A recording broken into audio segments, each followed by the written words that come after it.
Bien, continuamos con el tema de la participación y asociacionismo juvenil en este curso, en este caso a rebufo, como dicen los expertos en Fórmula 1, del taller que hemos llevado a cabo sobre la influencia de medios de comunicación.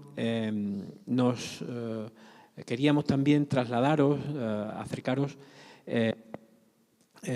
datos, cifras y contenidos extraídos fundamentalmente de estudios que se han realizado sobre ese término que hemos estado analizando de juventud, ¿no? No quiero aburriros con ello, ni muchísimo menos, porque de hecho algunos datos lo que queremos es que, o lo que quiero es que los comentemos si los consideráis interesantes, ¿no? Hay un estudio que nosotros realizamos sobre la juventud en Extremadura. Nosotros, digo, patrocinado, organizado, promovido por el Consejo de la Juventud y nuestros grupos de investigación de la universidad, de Rocío, mío, de Teresa y de mucha gente más. Eva Pérez, que estuvo ayer aquí también, creo. Sobre la juventud, un estudio muy global, muy abierto. Y había una de las partes que incidía en la participación social y política, ¿no? Sobre ese tema, igual que es la filosofía de este curso, hay muchísima investigación, sobre todo pues, eso, desde entidades como el Consejo de la Juventud, los consejos de la juventud de España, los diferentes, el Instituto de la Juventud también, etcétera, ¿no? Yo me lío con la... Bien, lo hemos visto en el taller. Hay una parte fundamental para hablar de esto, que es el propio concepto de juventud. Ahí tenéis varias. Siempre nos quedamos con la llamativa, ¿no? Y la llamativa probablemente en este caso sea la de un autor muy reconocido del ámbito de la sociología, Bourdieu, francés, del estructuralismo, que remata todo lo que hemos estado hablando, ¿no? La juventud no es más que una palabra. Para desvincularla de esa parte homogénea, rígida, que muchas veces con que muchas veces se trata a este grupo poblacional. Voy a ser rápido, ¿eh? No me voy a... Si veis algo, si escucháis algo que queráis comentar, sin ningún problema. Bueno, habría que tener en cuenta cómo ha evolucionado esa juventud, ¿no? O cómo han sido los cambios desde lo que llamamos sociedad posmoderna, que ya se ha quedado anticuada, y hoy hablamos de líquida completamente, ¿no? Posmoderna hace 20, 25 años, que era un proceso de transformación en todos los ámbitos, educativo, social, económico, pasando por factores estructurales que tienen que ver en cómo las sociedades y los modelos sociales cambian y cómo eso influye en cada sujeto, miembro de cada ciudadano, miembro de ese grupo, para que la transformación se haga, hasta la actual, de alguna manera, en la que ya sí nos podemos sentir, yo menos probablemente que todas vosotras, identificados con términos más concretos, ¿no? La e-sociedad del conocimiento, que es en la que estamos realmente, ¿no? Esta diapositiva me la ha prestado Teresa y yo le he añadido algo ahí a e-sociedad, ¿no? Ya todavía un poquito más. Ya no solo es el hecho de que sea e-sociedad, sino conceptos como el de capitalismo de vigilancia, que también lo aporta una socióloga estadounidense, Susan Zuboff. Capitalismo de vigilancia, todo eso que hoy es las redes sociales realmente, ¿no? Y todavía más, en el último ya, el tecnofeudalismo, que ese ya es un término acuñado y que se está empleando con mucha abundancia en esto que tiene que ver en cómo nos relacionamos con el nuevo modelo social, ¿no? Cómo la tecnología se ha convertido en un elemento que aglutina a la masa, ¿no? Y lo convierte prácticamente en una relación de vasallaje, ¿no? De ahí la palabra tecnofeudalismo. Ahí tendríais esos estudios, ¿no? En los que nos hemos basado. El nuestro, hemos tomado también uno del Consejo de la Juventud, uno muy reciente del Consejo de la Juventud de España, Rompe el cristal, sobre participación política fundamentalmente. El Hemocrítica se refiere a un estudio que hemos estado haciendo comparativo entre estudiantes portugueses y españoles, y el estudio de participación de la juventud de Extremadura a través de la Liga de la Educación fue, ¿no? Sí. Y lo he hecho un poco comparativamente. Voy poniendo una y otra y ahí sí tenéis. Fijaos cómo existe una autoubicación ideológica de los jóvenes extremeños en este caso, ¿no? Pues 14 más 33,7 se situarían en eso que llamamos izquierda, 32%, 33%, un tercio en eso que llamamos centro y el resto que también oscilaría entre el 10% en eso que llamamos derecha, ¿no? En el ámbito extremeño, no sé si os situáis vosotras así, ¿eh? En el ámbito nacional las cifras son muy parecidas. Si hablamos de un 47%, 47,7%, ¿no? Hacia la izquierda, en ámbito nacional, tenemos que se declaran de izquierda 52%. A lo mejor un poquito menos en Extremadura, pero 47,7, 48 frente a 52, cifras muy cercanas, ¿no? De centro ese 30 y en nuestro caso 33%. Y el resto, ese 10, creo que es 10, entre 8 y 10, y en el nuestro efectivamente 10. ¿Veis cómo al final las cifras no varían sustancialmente? Los datos son los que son. Lo único que traemos esta parte, esta ponencia, porque los datos son los que tenemos que manejar. La opinión es absolutamente necesaria, la participación. Pero hay una base que nosotros intentamos inculcar siempre, que es que el dato es el que te da el contexto real, ¿no? El que te dice, bueno, pues la proyección, la influencia va por aquí, ¿no? Para entenderlo, alguien que tiene 600 seguidores en Instagram y alguien que tiene 1.600.000 seguidores, pues hay una diferencia fundamental. ¿Qué marca la diferencia? El dato. Y alguien dirá, bueno, es que, claro, le siguen más, claro, pero solo lo sabemos si ese dato, si tenemos conocimiento y podemos utilizar ese dato, ¿no? La identificación ideológica de la juventud extremeña ahí por edades, pues nos diría que probablemente de una manera, bueno, pues los jóvenes, los más jóvenes de la parte más joven de la edad estaría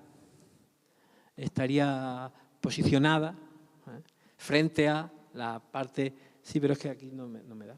Sí, no, pero le das con el dedo. No, con el dedo. No, con el dedo tampoco.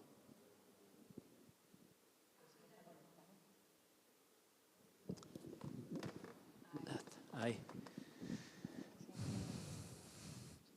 Estos datos son muy parecidos al interés en general por la política o no de los jóvenes a nivel nacional, ¿no?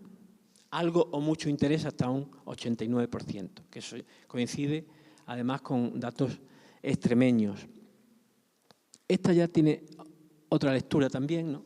Que si esa, bueno, esa es la más aburrida probablemente, la política, ¿no? Probablemente, pero la del activismo nos arroja otro tipo de cifras, ¿no?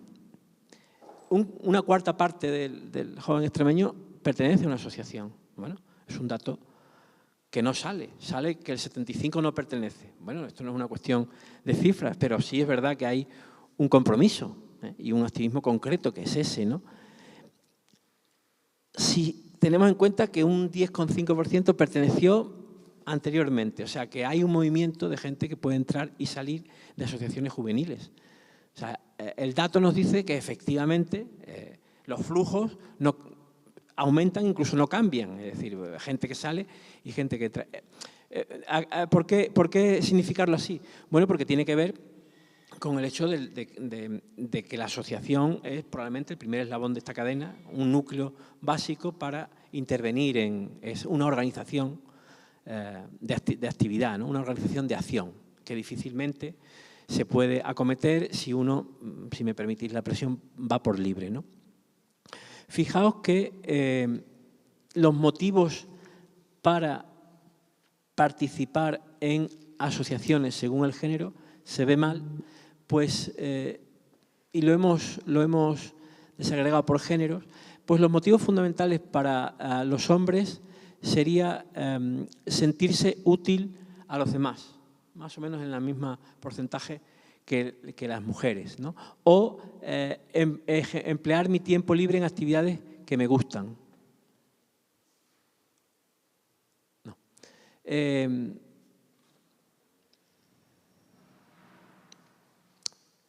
Y en las mujeres se nos da defender los derechos, satisfacer inquietudes del tipo que sean o sentirse útiles. Hay diferencias, aunque los porcentajes que tenéis a la izquierda son relativamente cercanos. No hay una diferencia sustancial por género, ¿no? Tiene que ver también con la generacional. Si yo hablara de mi generación, evidentemente las asociaciones que había eran fundamentalmente deportivas y de ocio, ¿eh? Y nos apuntábamos fundamentalmente hombres, chicos, mucho más que chicas, ¿eh? Si lo contrastamos con datos, son datos generales, pero bueno, insisto, los porcentajes son muy parecidos. El activismo, si calculáramos aquí los porcentajes, pues el activismo nos da alrededor de un 30 y tantos % de activismo como tal, en la identificación de la acción, o un 17% de activismo. Bueno, pues de asociacionismo frente a un 24% nuestro. Quizá por ahí estamos en una cifra superior, pero cercana. Y fijaos lo que he dicho antes con la última anécdota que os contaba, una fuente de información política es TikTok, aparte de ser una fuente de influencia política, ¿eh? Por eso es una fuente de información, porque está construida, aquí nos podríamos extender mucho, está construida como fuente de influencia política. Aunque hagamos vídeos graciosos y tal, aunque se haga, en realidad la influencia que quiere tener ese canal es de influencia política, de persuasión política. Sí, sí, dale. Aprovechando que sale ahí TikTok, si os dais cuenta, en las últimas elecciones que teníamos, los datos que había, ¿no? 150 escaños para el PP, si no recuerdo mal, y que se le daba como ganador, ¿no? Pues una de las cosas que... ¿Por qué fallaron las encuestas y por qué fallaron los datos? Pues tiene que ver mucho con el TikTok, porque TikTok está muy politizado y además, nos lo han contado en la ponencia, quien más campaña hizo en TikTok fue Vox. De manera que todas las estimaciones fallaron porque las redes sociales estaban muy polarizadas a la derecha. De manera que cuando se hizo el estudio de estimación de qué posibilidad de escaño, ahí en los cálculos, por eso fallaron tanto, porque el 80% de los bulos que se lanzan son de ultraderecha y están muy vinculadas con TikTok. De manera que todas las estimaciones que se hicieron cayeron y fallaron y al final fueron 130 escaños. No fueron más, si no recuerdo más. Y tiene que ver mucho con eso.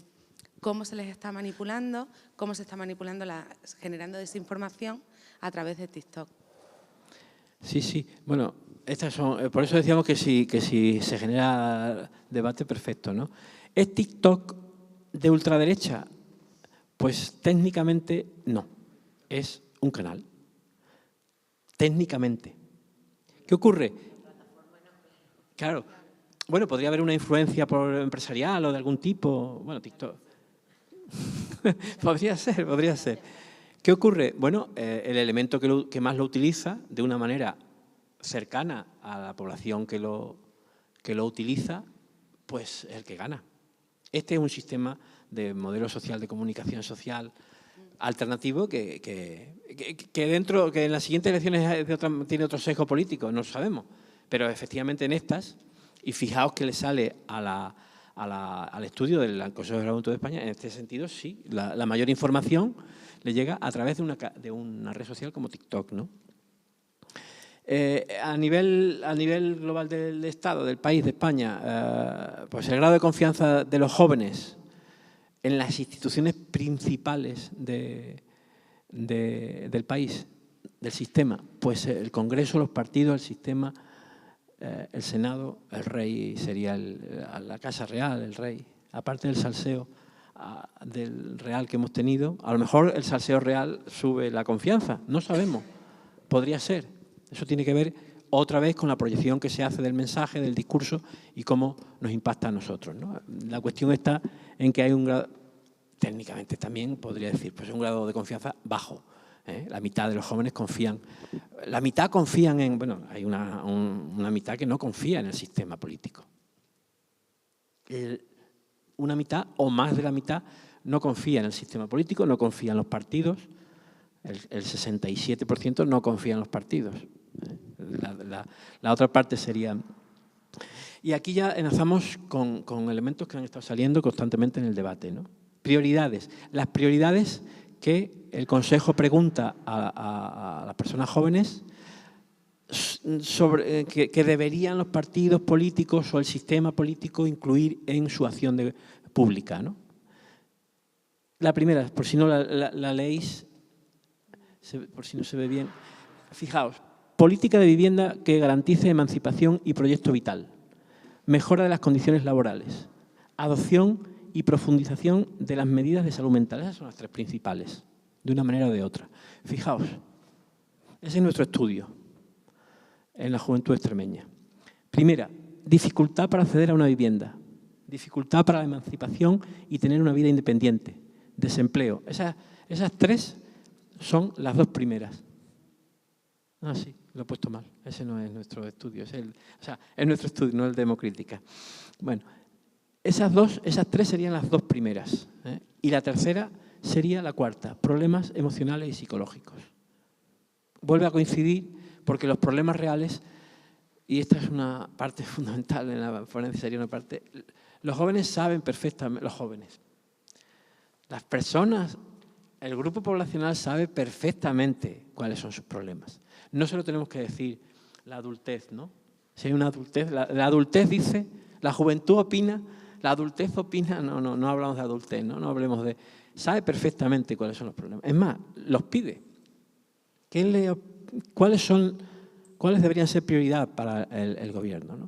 Para el sistema público? De los últimos, la reducción de la edad legal de voto a los 16, la promoción de la igualdad efectiva. De los últimos quiero decir porque no tienen tanta relevancia, ¿no? En nuestro caso, bueno, fijaos un dato que Rocío me decía, podemos ver, y lo has dicho antes, ¿no? El consumo de drogas no es un problema para el grupo poblacional. Sin embargo, nos están bombardeando continuamente con las drogas. Pero no se dice que sea un problema. No se asume como problema. A lo mejor no es un problema. A lo mejor es un problema en mi generación y no es un problema en esta. Pero desde luego, en todos los estudios que nosotros hemos hecho, no es un problema. ¿Se consume? Sí, sí. Sí, sí, es evidente que se consume. Y incluso también nos hemos encontrado con que nos dicen que se consume, ¿eh? Pero no se considera un problema como tal. Y esto es un dato que hay que manejar, porque, como hemos dicho antes, el opinador tertuliano que sale se lleva las manos a la cabeza y dice que la juventud está toda drogada. ¿Eh? No está drogada, consume, ¿no? Nosotros tenemos un amigo médico que está absolutamente empeñado en el tabaco. El tabaco ha hecho un curso y el tabaco es casi lo peor que ha conocido la historia de la humanidad. Aunque yo de fiesta me meto una rayita, ¿eh? Quiero decir, aunque los problemas emocionales son los que mayor problema me causan a mí. Hablo de él, de nosotros, en fin. Pero el tabaco, bueno, ahí hay un discurso que no tiene que ver con la propia identificación de los problemas entre las personas jóvenes, ¿no? Estos son los tres primeros que destaca el Consejo de la Juventud, que están desagregados por edad y por sexo, ¿no? No hay prácticamente diferencia. La política de vivienda que garantice una emancipación, una vida autónoma, una vida independiente, es fundamental, es muy importante para cualquier grupo de edad y para los dos sexos. O sea, no hay una diferencia sustancial, igual que tampoco lo hay excesivamente. Hombre, podríamos decir aquí, sí, siempre es importante, las edades más bajas pues son más alegres, ¿no? Y todavía no ven el problema. Y siempre saldrá esos 14, 20, más bajo en los tres casos, ¿no? Bueno, ahora hay una diferencia. El resto se iguala y baja un poco. Pero, sin embargo, en salud mental no. Fijaos hasta qué punto vosotras ya marcáis una diferencia siendo personas en el mismo grupo poblacional que ellas seguramente. Es decir, cómo entre 14 y 20 años se tiene una clara conciencia del problema de salud mental. La franja más baja de edad, ¿eh? Por supuesto, más las mujeres que los hombres, sin duda. Y aquí tenemos un problema que es importante y que es generacional, pero fijaos que al Consejo de la Juventud ya le sale diferencia entre hombres y mujeres menores que a las que nos salían a nosotros. ¿Por qué? Probablemente porque nosotros cuando lo hicimos, hace ya un par de años o 3, vemos que hay mucha más posibilidad, o sea, bueno, lo voy a decir interpretativamente. Creemos que las mujeres se han liberado mucho más para hablar de la salud mental que los hombres. De una manera, bueno, directa. Y a los hombres todavía, a los chicos todavía les cuesta pensar en el loquero y todas estas cosas, ¿no? Y que, bueno, pues aquí en este reciente del año 23, eso ya ha disminuido. O sea, la diferencia de consideración sobre el problema entre hombres y mujeres ya es más reducida, se va acercando efectivamente. Y probablemente tenga mucho que ver esa incorporación de las edades bajas, de que todos los chicos y chicas hoy hablan de la salud mental de una manera más o menos abierta, y en eso ya empieza a haber menos diferencia de género. Bueno, esta no. Esta es una comparativa. Hemocrítica. Con otro estudio entre estudiantes portugueses y españoles. No, estos son datos de la... Problemas detectados por los estudiantes. La diferencia, ¿no? Es que no se ve bien. ¿No has dejado la tabla? ¿La tabla la tienes? La tabla es esta. No, la tabla no.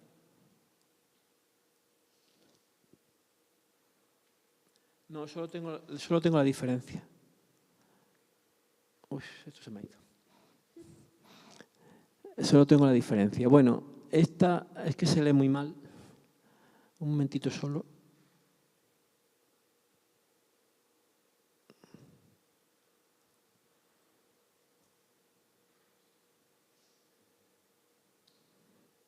Voy contando mientras lo arregla. Estamos haciendo un estudio de los problemas y riesgos que hay en la juventud española y portuguesa, porque estamos ahora mismo en Lisboa durante un año y estamos haciendo una comparativa para ver si realmente los problemas de la juventud portuguesa son parecidos o si no iguales que los de nuestra población. En este caso estamos hablando de la juventud universitaria del Instituto Politécnico de Lisboa y la juventud universitaria de la Universidad de Extremadura. ¿Vale? Y esta gráfica lo que refleja es la comparativa de los problemas. Ya lo tienes, ¿no? Problemas detectados, ¿no? Por ejemplo, hay diferencia prácticamente en todos y en algunos los centrales que veis las porcentajes se acercan y ahí, bueno, habría menos. Pero la dificultad para acceder a una vivienda es muchísimo más problema para los estudiantes portugueses que para nosotros, para los jóvenes estudiantes portugueses que para los españoles. La primera, de la izquierda, hay más preocupación por ese tema entre ellos que entre los españoles. Y asociado, evidentemente, la posibilidad de tener una vida independiente, autónoma, y el desempleo, que son los 3 primeros que veis, ¿no? Los problemas emocionales y psicológicos se igualan más o menos, o ya se van igualando. Todavía ellos refieren a algún número mayor.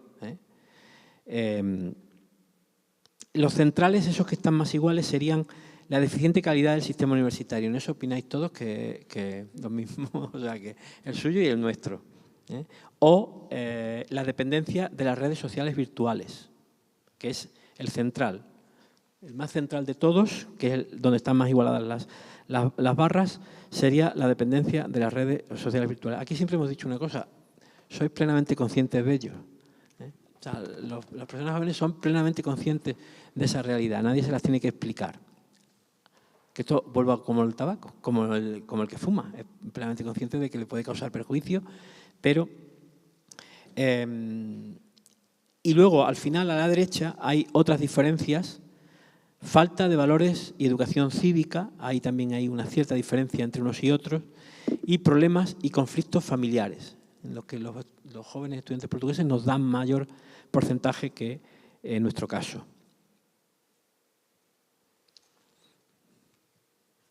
Esos serían los riesgos detectados entre los estudiantes en términos generales, ¿no? Ah, bueno, la tabla te referías a esta, sí, sí. Aquí se ve un poco más claramente, ¿no?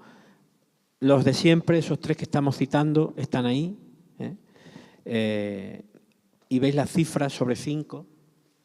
Sobre 5, pues son más altas, sobre todo los 3 primeros, entre portugueses y españoles. Y los de la zona baja no hay tanta diferencia y no significan tanto problema detectado. La adicción, la presión familiar por tener una vida independiente, el consumo y adicción a las drogas o al juego. Riesgos. Si lo otro eran problemas, en los riesgos sí hay algunas diferencias mayores y algunas similitudes también más claras, ¿no? El principal riesgo es el precariado, relacionado con el empleo, que es la primera de la izquierda. Y ahí hay una diferencia sustancial sobre 5, 4,39 en los estudiantes portugueses y 3,69, casi 2 puntos, en los estudiantes españoles. Aun reconociéndonos con ese problema, nuestros paisanos se reconocen todavía mucho más en ese problema, en el precariado. Probablemente su futuro sea probablemente hasta más incierto que el que habéis estado expresando hoy. Igual que los problemas de salud mental y bienestar psicológico. Sobre 5, los españoles se sitúan en un 3,79, que ya es muy alto, y sin embargo ellos se sitúan en un 4,26, casi a 80 del 5, ¿no? Fijaos cómo las diferencias, la presión académica universitaria, el exceso sería el tercer punto que nos separa, en una diferencia casi de un punto, de algo más de un punto, perdón, 3,83, 4,5, 4,05. Y luego el resto de riesgos como tal se van igualando, ¿no?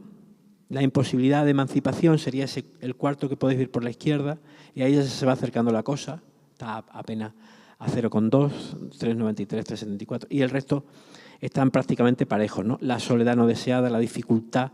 Fijaos los riesgos que se reconocen, ¿no?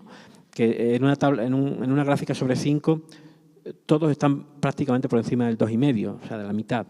La soledad no deseada, la dificultad para terminar los estudios, la ausencia de redes sociales virtuales que garanticen o que ofrezcan un apoyo seguro, la adicción a las redes sociales, la presión familiar por tener una vida independiente. Y el último, volvemos a nuestra contradicción que deberíamos ver, el consumo y adicción a drogas y a juego, ¿no? También te digo, es que yo te lo digo porque soy psicóloga y he trabajado con adictos, y el problema de ahí, porque el juego en jóvenes es gordo, ahora mismo. O sea, eso no está bajo, pero por el hecho de que los que consumen y los que están adictos al juego no lo ven. Entonces, como no lo ven, pues eso nunca va a estar alto, porque ellos mismos no te van a poner sí, es un problema mi adicción al juego, ¿sabes? Entonces, en este caso, fíjate, como riesgo coincide con el problema, pero como riesgo no lo ven. Claro, no, ni lo van a ver. O sea, no. Mientras sigan ahí no lo van a ver como un riesgo suyo propio, pero sí que es verdad que, sobre todo el juego, ya las casas de apuestas y todo eso ahora mismo entre los jóvenes es... Vamos, a mí me preocupa bastante, la verdad. Incluso más que las drogas. Fíjate cómo, y esto es insisto con lo del dato, ¿no? Y es una cuestión a tener en cuenta, cómo en el mismo grupo poblacional, en ámbitos socioculturales diferentes, ni es un gran problema, no lo entienden como un gran problema y no lo entienden como un gran riesgo. O sea, lo que nos da que pensar para el activismo del que hablábamos antes y para ser agentes de cambio y demás, es que en la comparación entre países ese riesgo y ese problema se trata igual. Por lo tanto, sí es verdad que hay un perfil que hay que tener en cuenta. No sé si me explico. En la medida en la que en ámbitos diferentes, en la que se están viendo riesgos y problemas que difieren, en ese los dos grupos poblacionales de los dos países se sitúan de la misma manera. Porque ese más que un problema para ellos es un escape de todos los demás, de todos los problemas de arriba, ¿sabes? Es una válvula, claro. Y además, lo que hablábamos antes, ¿no? ¿Qué es la realidad y qué es la percepción? Esto, tanto los problemas como los riesgos son perceptivos. Realmente las personas que contestan a esta encuesta es desde el punto de vista de la percepción. Eso no significa que en la realidad no sea un problema o que en la realidad no sea un riesgo, ¿no? Pero sí que es importante que entendamos, y tú lo estás explicando perfectamente, que no perciben que realmente ni el juego ni las drogas sea un problema. Y eso es una cuestión y una característica que se puede ser propia de la etapa de la juventud, ¿no? La falta de conciencia de que realmente las drogas o la adicción al juego o a cualquier tipo de adicción puede ser un problema. También podemos hablar del porno, de las drogas, Bueno, creo que es un problema más allá de la juventud. Ese sí que Claro, pero quizás las personas más adultas pueden ser conscientes, mucho más conscientes de ese problema, de ese riesgo. Los adictos pero no. es verdad Claro. que en la etapa de la juventud no se asume como riesgo. No, ya no hablo de las personas enfermas, no hablo de las personas que ya se encuentran en el problema, sino que no detectan que la adicción al juego o la adicción a las drogas sea un problema, no de la persona que ya está enferma. La persona que ya está enferma obviamente tiene un problema, ¿no? Sino la percepción de las personas jóvenes sobre si eso es un problema o es un riesgo, que es realmente de lo que estamos hablando, ¿no? Y no se percibe como un riesgo ni un problema, que eso es importante que lo sepamos, ¿no? Al menos es lo que ha salido en todos los estudios que hemos hecho y que estamos analizando. Pero creo que también puede ser porque lo ven reflejado en la vida adulta. Es decir, un niño, vamos, de 18 años que ve que su padre bebe 5 cervezas a lo mejor al día, pues él coge el mismo camino.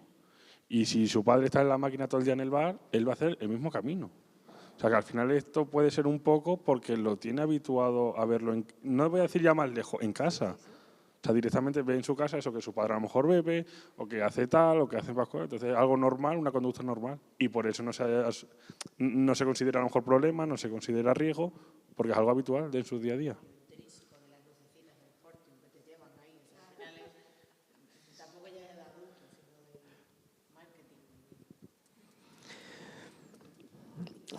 Habría mucho Sí, podríamos que hablar horas de cortar esto, aquí. obviamente. Habría mucho. Este es uno de los grandes temas y con esa intervención deberíamos entrar en los modelos familiares y en los modelos de crianza. Evidentemente, no compete a este curso y a lo mejor hacemos un curso solo sobre eso, solo y exclusivamente que se merece el tema, ¿no? ¿Dónde está el modelo de observación que yo asumo, ¿no?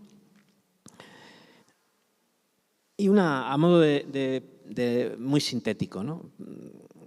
Se nos ocurren a nosotras, pero perfectamente se podrían ocurrir a vosotras también, ¿no?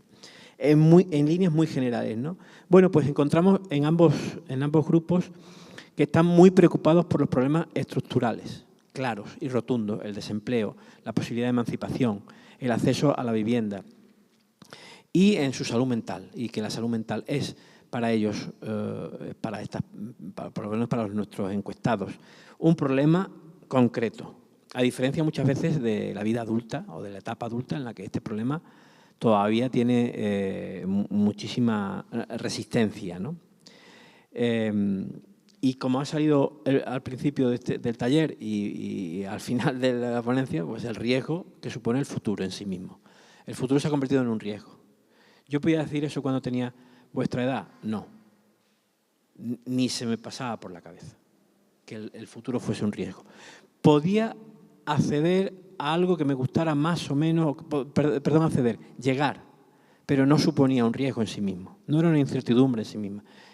Uno tenía la conciencia, cuando yo tenía 20 años, tenía la conciencia de que iba a llegar, que eso es muy importante respecto de ahora, que iba a llegar seguro. Ojalá fuese muy bueno, pero podía ser regular o bueno y te iba a permitir. Eso hoy no es real, ¿no? No se está dando. A pesar de lo que nos indican los medios, insistimos en este tema mucho porque es muy llamativo, no hay una preocupación excesiva ni se percibe como un riesgo el consumo de drogas e incluso el tema del juego patológico. No se percibe como problema y no se percibe como riesgo. Y seguramente, y eso lo dejo ya para vosotras, hay que trabajar eso. Alguna falla hay por ahí en la vinculación entre nuestros trabajos en el ámbito social y la realidad que se está dando, ¿no? Y en términos generales, nuestros hermanos portugueses puntúan más alto que los españoles en los principales riesgos y problemas, en general. Bueno, pues ese es un dato también interesante, teniendo en cuenta que las sociedades no son tan diferentes y que estamos al lado y que tenemos vínculos muy cercanos y que, bueno, pues hay una... A ver, el consuelo de muchos... No, bueno, ¿cómo es esa frase? Mal de muchos, consuelo... No, pero bueno, es curioso cómo hay que contextualizar también los problemas y los riesgos y las situaciones vivenciales de este grupo poblacional, ¿no? Motivos que dificultan la participación en torno a todo lo que hemos visto, y aquí ya centraríamos un poco para acabar, que no se tiene tiempo, sería el principal. Eso ya os lo dejo a vosotras, porque ahí ya esto no lo interpreto yo, os lo dejo completamente. No se lo han propuesto en serio, también es una respuesta mayoritaria, y entre el tiempo y no proponerse en serio tenemos el 40%. Por comodidad, y luego ya en menor medida, bueno, no se identifica con ninguna causa, importante también, no sabe cómo hacerlo, ese sería un problema externo, exógeno, no endógeno. Fijaos, de todas maneras, fijaos que en los tiempos de la mayor posibilidad de información que tenemos, todavía hay una parte que percibe que no sabría cómo hacerlo, que probablemente tenga mucha más relación con la identificación con una causa y no encontrar elementos que le vinculen. Un problema de autoestima, si me permitía el psicólogo, cree que no aportaría nada, habilidades sociales, que no voy a ser capaz, que tiene que ver con mi formación, como yo soy, pues eso es un 10%, que no es una cifra escasa. Una de cada 10 personas jóvenes consideran que no van a ser capaces de aportar o de participar de una manera activa. Y luego ya en menor medida, ninguna organización se lo ha propuesto. Bueno, esto es esperar que vengan a tu casa y tal. Oye, los que se sienten solos, no se encuentran con gente con los mismos intereses. Bueno, esta respuesta también es interesante. O quiere colaborar con familia y amistades, y no se da el caso, ¿no? Sería un poco y hay problemas para eso. Pero bueno, nos quedamos con los principales los motivos que, pues eso, no tener tiempo, no habérselo propuesto, no identificarse con ninguna causa, por comodidad, etc.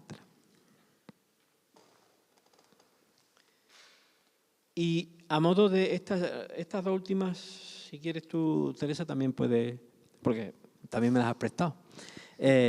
Fijaos las fuentes de información más consultadas, con esa escala que tenía el ítem. Nunca he consultado una fuente o siempre la consulto. Y en dos etapas concretas, formación y posformación, ¿no?, que tenemos aquí. ¿Y qué nos sale? Pues las diferencias, las diferencias y las igualdades. Informarse sobre organismos internacionales, ¿no? Cooperación al desarrollo, por ejemplo. Bueno, ahí no hay una gran diferencia entre que se esté en una etapa u otra. Sí, ahí sobre todo lo que buscábamos era también saber, cuando quieres participar, cuando recibes información, qué fuentes consultas. Entonces, claro, nos dábamos cuenta de que Internet y redes lo consulta todo el mundo. Ahí es donde se centraliza muchísima información. Pero sí nos dimos cuenta de que la consulta de organismos internacionales, ONG, consultaban mucho esas fuentes. Y os acordáis con el estudio de juventud, los artículos científicos. A raíz del COVID, los jóvenes empezaron a tirar mucho de la ciencia porque se movieron muchos bulos. Y entonces era muy interesante ver cómo la gente que participaba más consultaba más esas fuentes de información. Es trabajar sobre todo con la desinformación. Es muy difícil trabajar con Internet y con redes sociales, pero sí es verdad que hay que informar y aprender a informar, que las jóvenes aprendan a informar a través de organismos internacionales, que conozcan las distintas ONG, entidades y demás, y sobre todo consultar fuentes científicas, ¿no? Eso es fundamental. Por eso en clase al final tiramos de artículos y os decimos que es muy importante, porque al final es ciencia.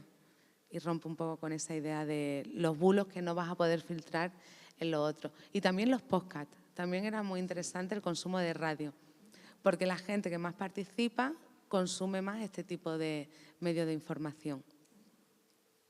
Y en cuanto a acciones concretas, hemos diferenciado entre acciones de participación ciudadana y e-participación, la participación virtual, por llamarla de alguna manera. Y en las acciones de participación ciudadana encontramos diferencias en etapas que tienen que ver con edades, evidentemente, hasta que se termina un grado, en este caso universitario, y a partir de esa edad, claras diferencias, por ejemplo, en llevar insignias de algún tipo de campaña.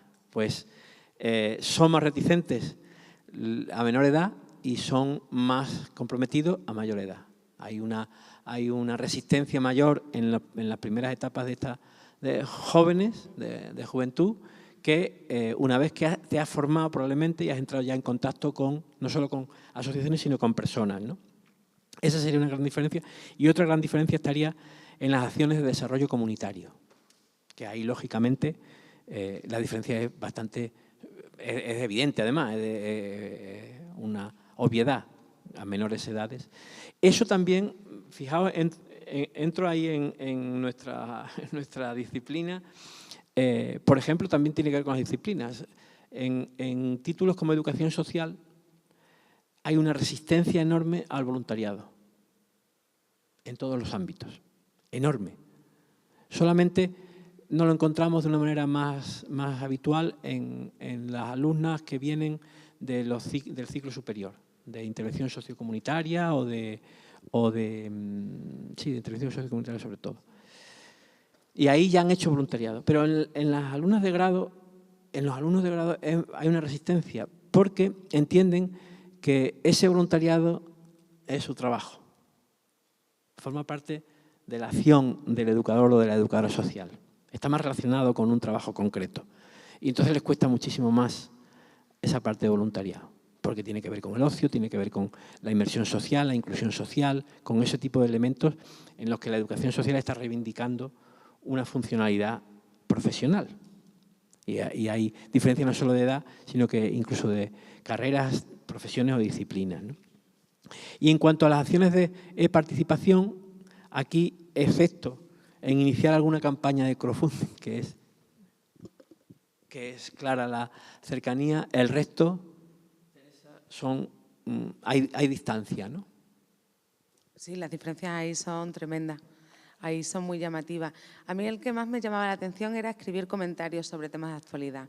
Esos mensajes que nos llegan, que nos filtramos y acabamos reenviando, ¿no? O sea, eso es muy llamativo, porque al final estás reproduciendo la desinformación continuamente y es una manera pasiva de participar.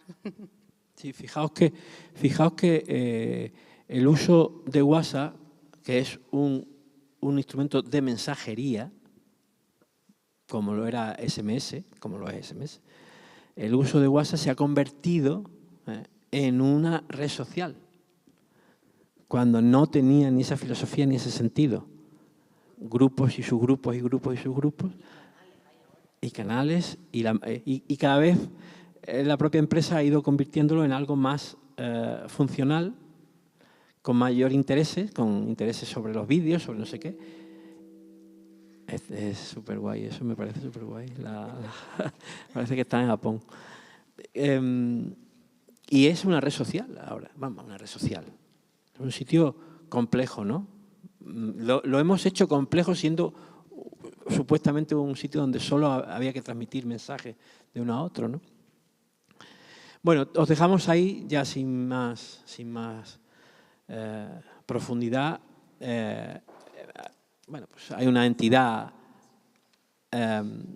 supranacional, internacional, que aglutina lo que hacemos realmente, ¿no? Que es la ONU para bien o para mal, o para un sentido u otro, ¿no? Y aquí es verdad que transmite recomendaciones que nunca está de más tener en cuenta y que podemos adaptar a nuestros propios ámbitos de trabajo, locales, regionales o incluso asociativos o participativos, ¿no? reforzar la comunicación interactiva, empoderar a los jóvenes a través de sus propias redes, mejorar la representación de los jóvenes en la política, de los jóvenes y la política de la presencia, la política de la presencia, que está muy bien, o acabar en uno muy, muy bonito, ¿no? Educar en democracia, en estos tiempos tan complicados que llevamos. Y nada más. Si tenéis alguna consideración o el estómago ruge ya, hasta aquí la otra parte de la sesión de hoy, de este ratito. Nada, yo simplemente daros las gracias por la primera parte del taller porque habéis estado muy participativas. Alguien me ha dicho por ahí atrás, no están hoy muy participativos. Y bueno, al final nos hemos metido todos en la dinámica y hemos aportado y hemos aprendido todos un montón con esa primera parte. Y lo importante de la segunda parte que ha hecho Víctor era que entendiéramos que todo lo que hemos hablado, además, es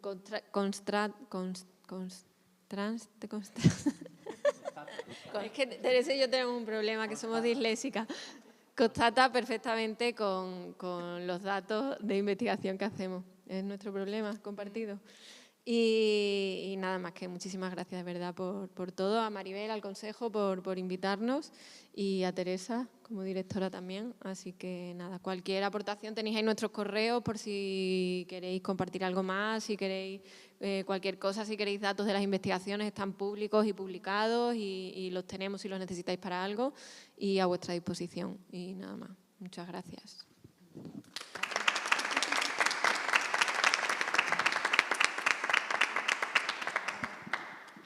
Bueno, pues ahora vamos a comer y a la 35 segundos. Sí.